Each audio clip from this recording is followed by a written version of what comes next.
আজ শালার মাছটাকে আমি ধরেই ছাড়বো রে। হাল্ক কি মাছটাকে ধরতে পারবে?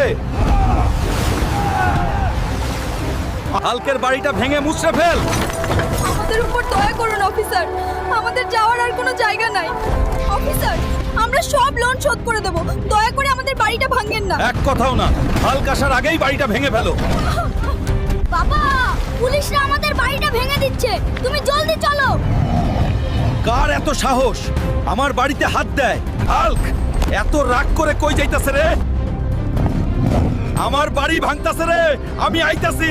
হাল্ক হাল্ক, তুমি একটা কিছু করো, ওরা আমাদের বাড়িটা ভেঙে দিচ্ছে। চিন্তা করো না, আমি দেখতাছি। অফিসার, আমি তো বলেছি 1 মাসের ভিতরে লোন শোধ করে দিব, তাহলে বাড়ি কেন ভাঙতাছেন? তোকে আর সময় দেওয়া হবে না রে। অফিসার, আর একটা দিন সময় দেন, আমি সব লোন শোধ করে দেব। ঠিক আছে, তোকে আর একদিনের সময় দেওয়া হলো। এই একদিনে কি করবি কর।